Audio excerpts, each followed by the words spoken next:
제58차 정책조정회의를 시작하겠습니다. 먼저 김병기 원내대표님의 발언입니다.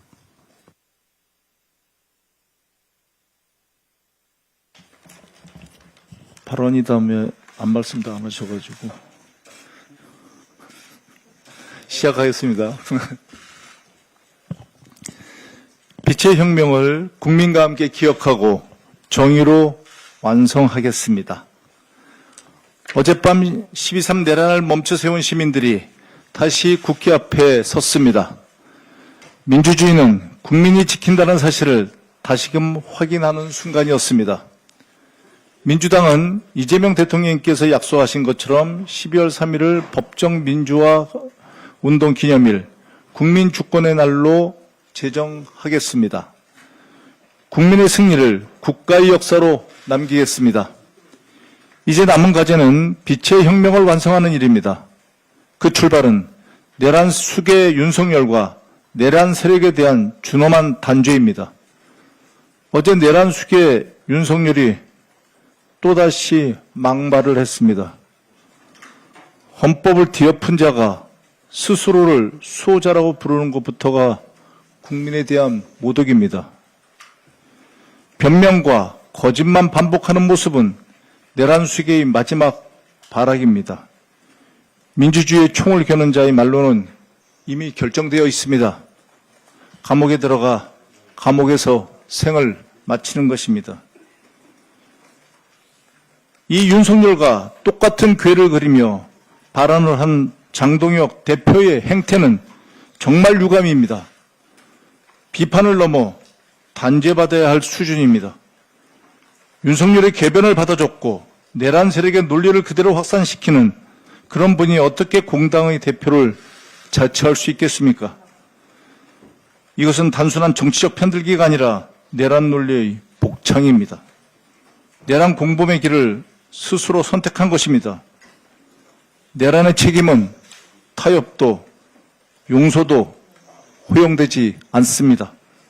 민주당은 내란 수계 윤석열과 그 추종 세력 모두를 법과 역사 앞에 심판받게 할 것입니다.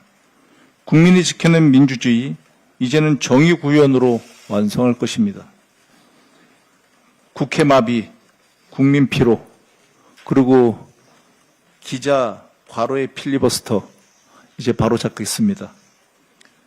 어제 국회 운영위원회에서 국회법 개정안 이른바 필리버스터 제대로법이 통과됐습니다. 어떤 기자분은 이렇게 말씀하시더군요. 언론인 과로사 방지법. 필리버스터는 원래 소수 의견을 지키는 장치입니다.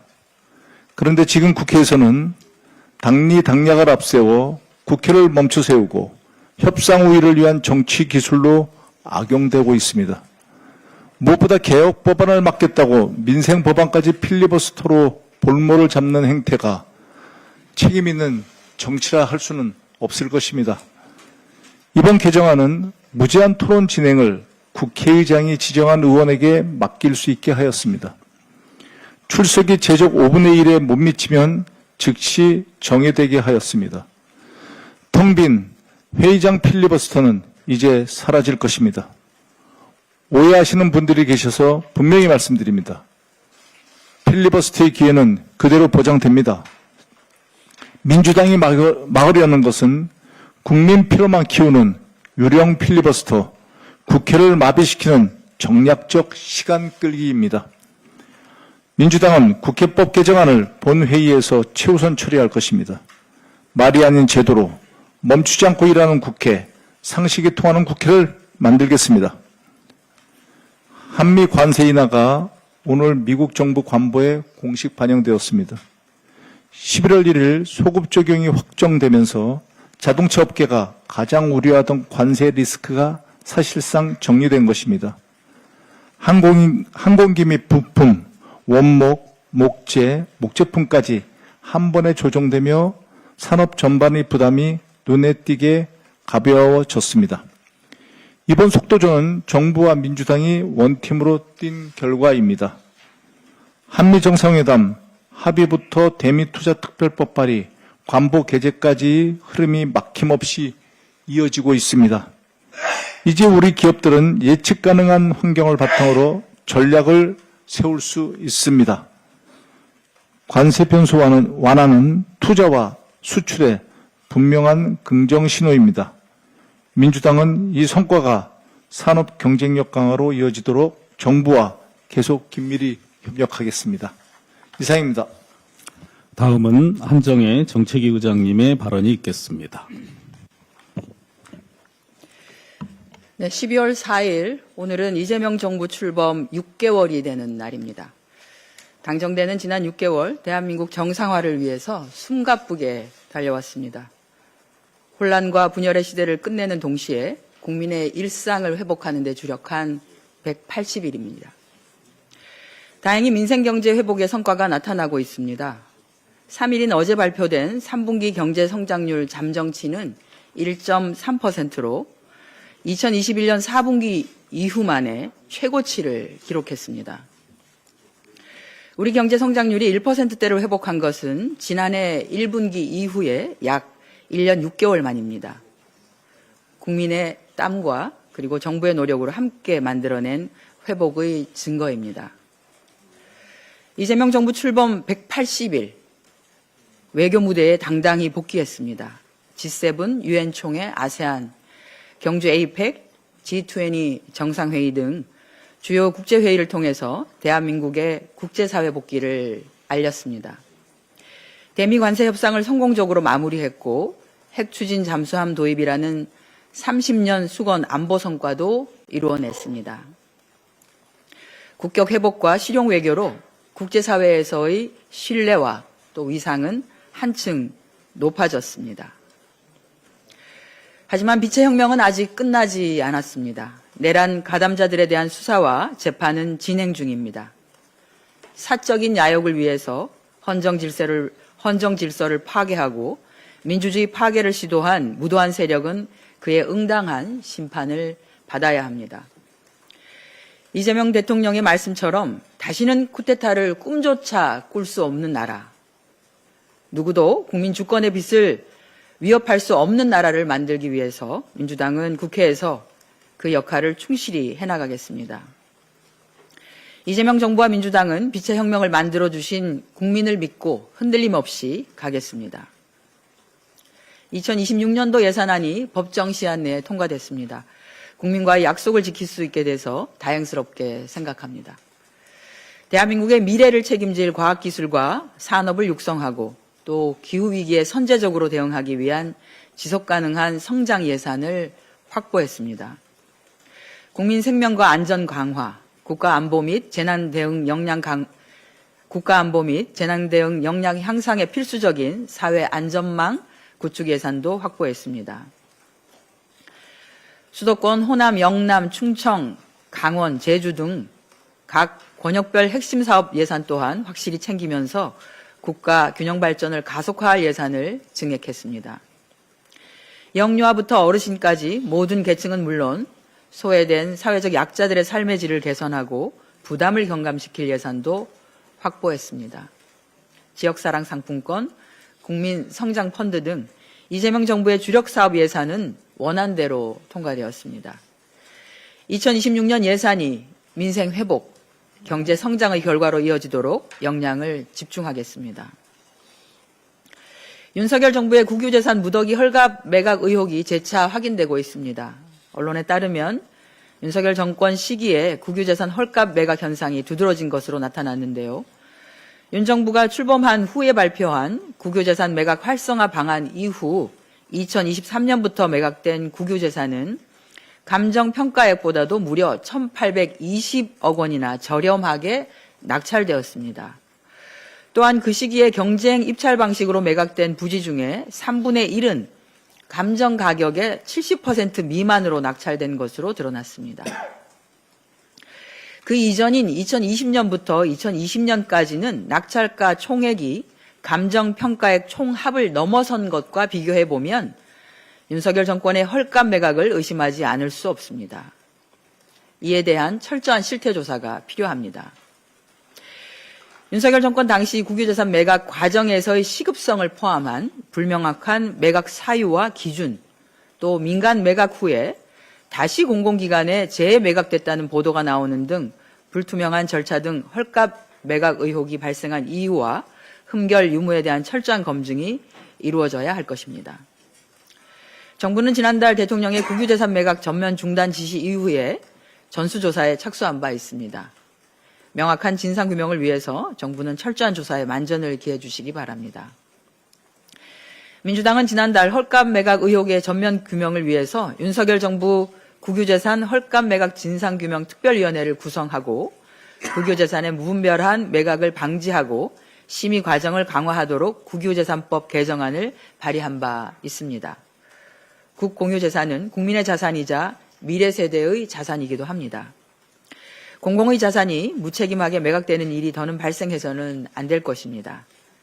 민주당은 정부의 조사 결과와 또한 검증을 기반으로 제도적 보완을 추진해 나가겠습니다. 이상입니다. 허영 정책수석의 말씀이 있겠습니다. 네, 기본도, 윤리도, 책임도 없는 쿠팡에게 대한민국이 줄 수 있는 것은 일벌백계입니다. 국민 3,300만 명의 개인정보가 유출된 초유의 사태에도 여전히 남의 일처럼 대응하고 있습니다. 이틀간 과방위와 정무위 현안지를 통해 확인된 것은 단 하나입니다. 쿠팡은 기업이 마땅히 가져야 할 기본적인 윤리식조차 없다는 점입니다. 엄청난 피해가 발생했는데도 사과문은 보이지 않게 올렸다가 이마저도 슬그머니 내렸습니다. 심지어 국회 현안 질의 중에도 품절 전에 확인하라고 하는 상품 판매 알림을 전 고객들에게 보냈습니다. 이는 국민 기만을 넘어 대한민국을 우습게 보는 행위입니다. 여기서 끝이 아닙니다. 수년간 물류센터와 배송 현장에서 27명이 넘는 노동자들이 과로와 안전부실로 잇따라 숨졌습니다. 올해만 벌써 8분이 돌아가셨습니다. 산재 사망이 반복돼도 시스템은 바뀌지 않았고 책임자 처벌도 제대로 이루어지지 않았습니다. 그런데도 쿠팡 창업자이자 실질적인 오너인 김범석 의장은 여전히 침묵 중입니다. 쿠팡 한국 대표는 한국 법인에서 벌어진 일이라며 김범석 의장 보호에 급급했습니다. 특히 김범석 의장은 지난해 11월 쿠팡 주식을 처분해 현금 5천억 원을 현금화했습니다. 매출의 90%가 우리나라에서 발생하지만 사회 공헌 활동은 대부분 미국에서 이루어졌습니다. 개인정보보호위원회는 역대급 정보 유출에 상응하는 과징금 등 강력한 행정처분을 반드시 집행해야 합니다. 기업 스스로 전면적 쇄신이 불가능하다는 것이 이틀간의 국회 현안 질의에서 드러났습니다. 정부는 생명을 경시하고 기본을 지키지 않는 기업은 이 나라에서 설 자리가 없다는 점을 분명히 할 수 있도록 일벌백계 하시기 바랍니다. 국회도 쿠팡의 오만방자한 행태가 다시는 반복되지 않도록 입법적 제도 개선에 즉시 착수하겠습니다. 올해는 대한민국 벤처 산업의 출발점이 된 K벤처가 30주년을 맞는 뜻깊은 해입니다. 1995년 12월 2일 삼성동 섬유센터의 한 회의실에서 150여 개 기업이 벤처기업협회를 창립하며 시작된 벤처 생태계는 이제 매출 1천억이 넘는 기업이 1,000개에 이르고 35만 명이 넘는 일자리를 만들어냈습니다. K벤처의 더 큰 도약을 위해서는 정부와 국회가 함께해야 합니다. 혁신을 가로막는 낡은 규제 체계를 과감히 정비하고 새로운 기술과 산업이 제도권 밖에 머물지 않도록 네거티브 규제로 전환해야 합니다. 공정한 투자 계약, 모태펀드 확대, 지역과 벤처에 대한 세제 지원 강화도 시급한 과제입니다. 30년 도전의 정신으로 출발한 K벤처가 앞으로 30년 나아가 대한민국과 세계를 이끄는 혁신의 주역으로 성장할 수 있도록 이재명 정부와 더불어민주당이 든든한 동반자가 되겠습니다. 짧게 법정 시한 내에 예산안이 처리된 것은 여야가 큰 충돌 없이 협의에 이르렀다라고 하는 의미입니다. 지난 9월 이재명 대통령과 여야 대표가 만나 청년 고용, 지역 건설 경기 활성화 등 여야 공통 대선 공약 실현의 뜻을 모으며 민생경제협의체 구성에 합의했습니다. 오늘이라도 당장 만나서 민생경제협의체를 가동해서 산적한 민생경제에 있어서의 공통 공약과 입법 과제들을 협의해 나갔으면 좋겠습니다. 송원석 원내대표님, 김도읍 정책위 의장님, 김은혜 정책수석님의 화답을 기대합니다. 감사합니다. 이어서 박상혁 소통수석입니다. 어제 많은 국민들이 빛의 혁명을 시작했던 12월 3일을 기억하며 국회 앞으로 모여주셨습니다. 다시 한번 대한민국과 민주주의를 지켜낸 우리 국민의 위대함을 느끼는 시간들이었습니다. 그런데 내란숙의 윤석열이 이런 뜻깊은 국민 주권의 날에 입장문이라는 것을 내었습니다. 내란이 헌정질서 파괴의 고의성 있는 계획 범죄임을 자인한 자백문과 다름없는 입장문이었습니다. 일말의 가능성만 있다면 다시 내란을 선동하겠다는 뜻을 적나라하게 드러내기까지 했습니다. 내란 수계는 이렇게 국가와 국민을 위험에 빠뜨릴 수 있습니다. 엄정하게 단죄되어 사회에서 영구히 격리되어야 합니다. 문제는 이런 내란 수계와 함께 버젓이 제1야당으로 활동하는 정당이 내란 수계의 주장에 동조하고 있다는 것입니다. 당내의 사과 요구를 외면하던 장동혁 대표가 끝내 본심을 드러내고야 말았습니다. 사과는커녕 내란을 옹호하고 내란 연장을 하지 못했던 것을 자책까지 했습니다. 또한 보수 정치가 외면받는 이유가 국민의 언어로 소통하지 못했기 때문이라는 황당한 분석을 내놓았습니다. 장동혁 대표의 생각은 극우 지지자의 환호에 취해 맥락도 없는 거친 말을 내뱉을 때 이미 확인되었습니다. 극우 아스팔트 전환길의 지지로 대표가 되고 윤석열을 면회하고 우리가 황교안이다를 외칠 때 우리 국민들은 이미 다 알고 계셨습니다. 국민들에 대한 언어의 문제가 아닌 것입니다. 이렇게 당 대표는 극우 어게인에 완전히 동화되었고 빗발치는 사과 요구에도 대다수 의원들은 침묵하고 있습니다. 국민의힘은 내란 수계와 한몸인 명백한 위헌 정당임을 국민들이 더욱더 확신하고 있습니다. 물론 몇몇 의원들이 공식 사과에 나섰지만 진정한 사과는 말로 하는 것이 아닙니다. 지난 1년간 내란 청산과 국정 정상화의 발목을 잡아왔던 것을 깊이 인정하고 대선 결과에 승복하고 지금이라도 국민주권 정부 그리고 국민에게 협조하는 것부터 시작해야 합니다.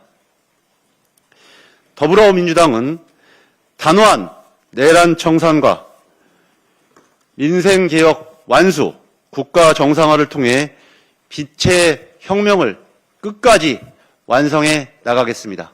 이상입니다. 현안에 대하여 강준현 정무위원회 정조위원장의 발언이 있겠습니다. 정무위원회 간사 강주현입니다. 작금의 쿠팡 사태는 단순한 사고가 아니라 국민의 생활 안정을 심각하게 위협하는 중대한 사건입니다. 무엇보다 쿠팡의 보안 방기와 책임 회피는 결코 용납될 수 없습니다. 폐기되지 않은 인증키 하나가 5개월 동안 악용되는 동안 쿠팡은 어떤 징후도 인지하지 못했습니다. 고객의 제보가 있기 전까지 상황을 파악하지 못했다는 것은 기초적인 보안관리 체계가 작동하지 않았다는 명백한 증거입니다. 외형 성장과 정관계 영입에는 열을 올리고 정작 국민의 개인정보 보호에는 무관심했습니다. 실질적인 오너 김범석 의장에게 요청합니다. 한국으로 오십시오. 그리고 책임 있는 행동을 하시기 바랍니다. 대규모 유출 사고가 발생한 상황에서 오너가 침묵으로 일관하는 것은 국민의 상식에 부합하지 않습니다. 김 의장은 더 이상 숨지 말고 피해 수습과 재발 방지를 위해 적극적으로 나서야 합니다. 정부와 관계기관에게 요청합니다. 이번 사고와 관련해서 단 한 점의 의혹도 남기지 않도록 철저히 조사해야 합니다. 개인정보가 어떤 경로로 수집되고 보관, 관리되어 왔는지, 또 어떤 보안 체계가 작동하지 않았는지, 그리고 어떤 책임이 발생하는지 명확히 밝혀야 합니다. 쿠팡 또한 사고 경위와 축소 의혹, 대응 과정 전반을 투명하게 공개하고 국민 앞에서 성실하게 설명해야 합니다. 피해가 확산되지 않도록 선제적인 보호 조치를 시행하는 것은 물론 2차, 3차 피해 가능성에 대비해 통신, 금융, 수사기관과 긴밀히 협력해야 합니다. 아울러 국회 정무위원회는 이번 사태를 계기로 개인정보보호제도 전반을 재검토하겠습니다. 대규모 유출 기업에 대한 강력한 제재와 징벌적 손해배상 확대, 보안 의무 강화를 비롯한 관련 입법을 신속히 추진할 것입니다. 국민의 정보와 안전을 지키는 일에 어떠한 타협도 있을 수 없으며 국회는 책임 있는 감시와 입법의 역할을 다하겠습니다. 이상입니다. 끝으로 윤준병 농림축산식품해양수산위원회 정조위원장입니다. 네, 농림축산식품해양수산위원회 정조위원장 윤준병입니다. 대한민국을 글로벌 해양 강국으로 발돋움시키기 위해 추진하고 있는 해양수산부의 부산 이전이 본격화되어 연내에 완료됩니다. 지난 11월 28일 국회 본회의에서 해양수산부의 부산 이전 근거법인 부산 해양수도 이전 기관 지원에 관한 특별법을 의결했습니다. 이어서 12월 2일 국무회의에서는 같은 법 공포안이 의결되었습니다. 이 특별법의 시행으로 해양수산부의 부산 이전을 제도적으로 뒷받침하고 이전 기관의 이주와 정착을 종합적으로 지원할 수 있게 되었습니다. 특히 이 법은 이전 기업과 이주 직원에 대한 정주 여건 개선과 주택 공급 및 가족 지원 등에 대한 구체적인 근거 등을 규정하고 있습니다. 특별법 제정 시기에 맞춰 부산시에서는 자체 아파트형 관사, 이주 정착금, 자녀 장학금 등 자체 지원 대책을 위한 조례를 추진하고 있습니다. 또한 지난 2일에 국무회의에서 해수부 부산 이전으로 거주지를 변경해야 하는 공무원들에 대해서 이사 등의 준비를 위해 공가를 사용할 수 있도록 하는 국가공무원 복무규정 일부 개정 영안도 의결되었습니다. 이번 정기국회에서는 청사 확보 및 운영, 정주 및 근무 여건 마련 등을 위해 2026년 예산 322억 원을 확보했습니다. 해양수산부는 올 7월 10일 부산 임시청사를 발표한 이후 8월 18일 해양수산부 부산 이전을 위해 소요재원 867억 원을 예비비로 확보했으며 10월 16일부터 부산 이전을 위한 공사를 시작했습니다. 다음 주 월요일인 12월 18일부터는 본격적인 이사가 시작됩니다. 이번 달 말쯤에는 해수부 부산 이전을 완료하고 연내 개청식을 열 수 있을 것으로 예상됩니다. 해양수산부의 부산 이전은 이재명 정부의 국정과제입니다. 지난 대선 당시 이재명 후보의 지방균형발전 전략의 일환이자 공약사항이기도 합니다. 내년으로 부산항 개항 150주년을 앞두고 있기 때문에 연내 해양수산부의 부산시대 개막은 상징적인 의미가 크다고 할 수 있습니다. 우리는 해양수산부의 부산 이전이 대한민국이 글로벌 해양 강국으로 발돋움하는 마중물이 될 수 있도록 안정적인 이전과 정착에 만전을 기해야 합니다. 해수부 부산 이전과 함께 부산을 중심으로 추진될 북극항로 개척 사업도 속도를 내야 합니다. 북극항로 특별법에 조속한 제정 등 부산의 해양 수도권 육성을 위해 여야가 함께 최선을 다해야 합니다. 야당의 적극적인 협조를 촉구합니다. 이상입니다. 감사합니다.